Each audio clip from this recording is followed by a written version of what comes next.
ನಮಸ್ಕಾರ. ಇವತ್ತಿನ ವಿಡಿಯೋದ ವಿಷಯ ತಿಂಗಳಿಗೆ ಷೇರು ಮಾರುಕಟ್ಟೆಯಿಂದ 30,000 ರೂಪಾಯಿಯನ್ನು ಪೆನ್ಷನ್ ತರ ಪಡೆಯುವುದು ಹೇಗೆ. ನೀವೇನಾದರೂ ಪ್ರತಿ ತಿಂಗಳು 10,000 ರೂಪಾಯಿಯನ್ನು 2,000 ಒಂದು ಕಂಪನಿಗೆ 5 ಕಂಪನಿಗಳಿಗೆ ಒಟ್ಟು 10,000 ಆಗಸ್ಟ್ 2006ನೇ ಇಸ್ವಿಯಿಂದ ಜುಲೈ 2016ರವರೆಗೆ ಅಂದ್ರೆ 10 ವರ್ಷ ಹಾಕಿದ್ರೆ ಇವತ್ತಿನವರೆಗೆ ನಿಮ್ಮ ಟೋಟಲ್ ಹೂಡಿಕೆ 12 ಲಕ್ಷ ಆಗಿದೆ. ಮತ್ತೆ ವ್ಯಾಲ್ಯೂ ಆಫ್ ಪೋರ್ಟ್ಫೋಲಿಯೋ ಇವತ್ತಿನ ಮಟ್ಟಿಗೆ ಜುಲೈ 2016ರಲ್ಲಿ LNT ಒಂದು ಅಂದಾಜು 4 lakh, M&M 6.64, HDFC 5.54, Reliance industries 2.75, TCS 7.71, total 26,66,000 ನಿಮ್ಮಲ್ಲಿ ಜಮಾ ಆಗಿದೆ. ಈಗ 10 ವರ್ಷ ಹಣ ಹಾಕಿದ್ದೀರಿ. ಇವತ್ತಿನಿಂದ ಮುಂದೆ ಹಣವನ್ನು ಹಾಕುವುದನ್ನು ಸ್ಟಾಪ್ ಮಾಡ್ತೀರಿ ಅಂತ ಇಟ್ಕೊಳ್ಳೋಣ. ಮತ್ತು ನಿಮ್ಮಲ್ಲಿ ಆಗಲೇ ಜಮಾ ಆದಂತ ದೊಡ್ಡ ಪೋರ್ಟ್ಫೋಲಿಯೋ ಇದೆಯಲ್ಲ, ಅದರಲ್ಲಿ 3,60,000ವನ್ನು ಅಂದ್ರೆ ತಿಂಗಳಿಗೆ 30,000 ನನ್ನ ಮನೆ ಖರ್ಚು ಅಂತ ವಿಡ್ರಾ ಮಾಡ್ತಾ ಹೋದ್ರೆ ನಿಮ್ಮ ಹತ್ರ ಎಷ್ಟು ದುಡ್ಡು 2022ರಲ್ಲಿ ಉಳಿದಿರುತ್ತೆ ಆ ದುಡ್ಡು ತಗೊಂಡ್ಮೇಲೆ ಅಂತ ನಿಮಗೆ ಸ್ಲೈಡ್ ನಲ್ಲಿ ತೋರಿಸ್ತಾ ಇದ್ದೇನೆ.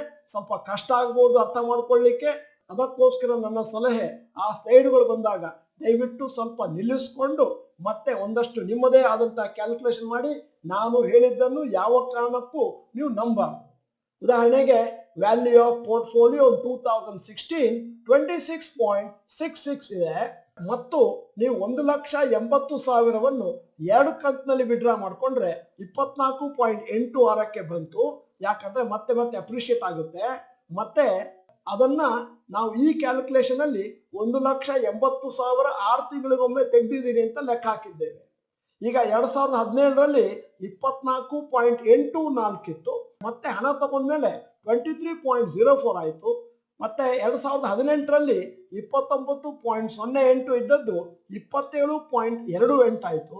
19ರಲ್ಲಿ 24.68 ಲಕ್ಷ ಇದ್ದದ್ದು 22.88 ಲಕ್ಷ ಆಯ್ತು. 2020ರಲ್ಲಿ ಮಾರುಕಟ್ಟೆ ಬಿತ್ತು 22.25 ಇದ್ದದ್ದು 20.45 ಆಯ್ತು. 2021ರಲ್ಲಿ 28.40 ಬಂಪರ್ ಪ್ರಾಫಿಟ್, ಅಲ್ಲಿಂದ ದುಡ್ಡು ತಗೊಂಡಾಗ 26.60 ಉಳಿಯಿತು. ಮತ್ತೆ 22ರಲ್ಲಿ 27.37 ಲಕ್ಷ ಆಗಿತ್ತು.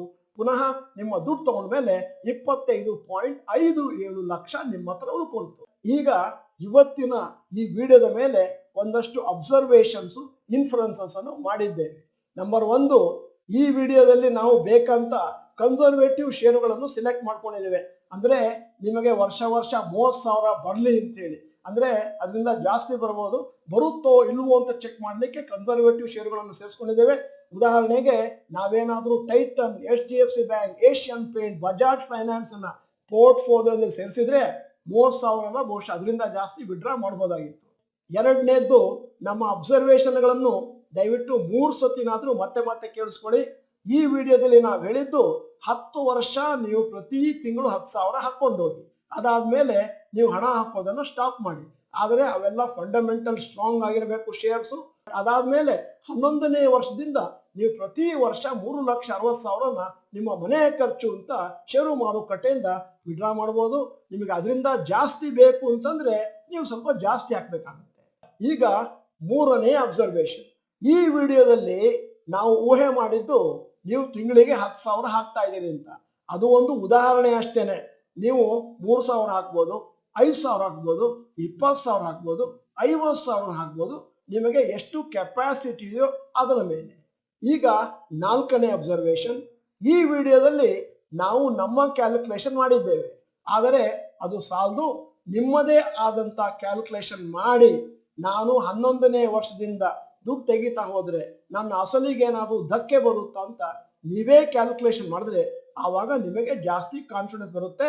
ನಾವು ಹೇಳಿದ 5 ಶೇರ್ ಅನ್ನ ಬೇರೆ 5 ಫಂಡಮೆಂಟಲಿ ಸ್ಟ್ರಾಂಗ್ ಶೇರ್ಸ್ ಗಳನ್ನು ಕೂಡ ನಿಫ್ಟಿ 50 ಹಾಕೊಂಡು ಹೋಗಿ ಆವಾಗಲೂ ನೋಡಿ ಯಾವ ತರ ಪ್ರಾಫಿಟ್ ಬರುತ್ತೆ ಅಂತ.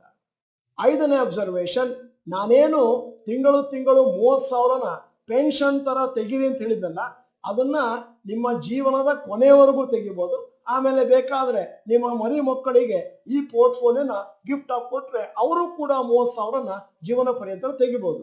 ಆದ್ರೆ ಸ್ವಲ್ಪ ಫಂಡಮೆಂಟಲ್ ಅನಾಲಿಸಿಸ್ ಮಾಡಿ ಅಬ್ಸರ್ವೇಷನ್ ಮಾಡ್ತಾ ಇರಬೇಕು. 6ನೇ ಅಬ್ಸರ್ವೇಷನ್ ನಮ್ಮ ಡಾಕ್ಟರ್ ಭರತ್ ಚಂದ್ರ ವರ್ಕ್ಶಾಪ್ ಅಲ್ಲಿ ಇದರ ಬಗ್ಗೆ ಸಮರ್ಪಕವಾದಂತ ಸುದೀರ್ಘವಾದಂತ ಒಂದು ವ್ಯಾಖ್ಯಾನವನ್ನು ಮತ್ತು ಡೀಟೇಲ್ಸ್ ಅನ್ನು ಕೊಟ್ಟಿದ್ದೇವೆ. ಅವರೆಲ್ಲರೂ ಕೂಡ ಇದೇ ತರನೇ ಅವರ ಪೆನ್ಷನ್ ಅನ್ನ ರೆಡಿ ಮಾಡ್ಕೊಳ್ತಾ ಇದ್ದಾರೆ. ನೀವು ನಿಮ್ಮದೇ ಆದಂತ ರಿಸರ್ಚ್ ಮಾಡಿದ ಮೇಲೆ ಕಾನ್ಫಿಡೆನ್ಸ್ ಬಂದ ಮೇಲೆ ನಿಮ್ಮ ಹೂಡಿಕೆಯನ್ನು ಪ್ರಾರಂಭಿಸಿ. ಈ ವಿಡಿಯೋದ ಕೊನೆಯಲ್ಲಿ ಸಾರಾಂಶವನ್ನು ನಿಮ್ಮ ಮುಂದೆ ಇಡ್ತಾ ಇದ್ದೇನೆ. ನೀವು ಒಂದು ಎಕ್ಸ್ ಅಮೌಂಟ್ ಅನ್ನು ಪ್ರತಿ ತಿಂಗಳು ಷೇರು ಮಾರುಕಟ್ಟೆಯಲ್ಲಿ ಹಾಕ್ತಾ ಹೋಗ್ತೀರಿ. 10 ವರ್ಷ ಹಾಕಿ, ಆಮೇಲೆ ಹಾಕೋದನ್ನು ಸ್ಟಾಪ್ ಮಾಡಿ. ಅದಾದ್ಮೇಲೆ ನೀವು 3x ಹಣವನ್ನು ಷೇರು ಮಾರುಕಟ್ಟೆಯಿಂದ ಜೀವನ ಪೂರ್ತಿ ಪೆನ್ಷನ್ ಆಗಿ ಪಡೆಯಬಹುದು. ಇವತ್ತಿನ ಈ ವಿಡಿಯೋ ಮಾಡಬೇಕಾದ್ರೆ ಬೇಕಾದಷ್ಟು ಸಂಶೋಧನೆ ಮಾಡಬೇಕಾಯ್ತು, ಬೇಕಾದಷ್ಟು ಕ್ಯಾಲ್ಕುಲೇಷನ್ ಮಾಡಬೇಕಾಯ್ತು. ರೋಹನ್ ಭರತ್ ಚಂದ್ರ ಅವರಿಗೆ 4 ಗಂಟೆಗಳಿಂದ ಜಾಸ್ತಿ ಅಧಿಕವಾಗಿ ಟೈಮ್ ಹಿಡಿತು. ನೀವು ಅದನ್ನ ಅಪ್ರಿಶಿಯೇಟ್ ಮಾಡ್ತೀರಿ ಮತ್ತು ವಿಡಿಯೋಗೆ ಲೈಕ್ ಬಟನ್ ಅನ್ನ ಪ್ರೆಸ್ ಮಾಡ್ತೀರಿ ಅಂತ ಊಹೆ ಮಾಡ್ಕೊಳ್ತೇನೆ.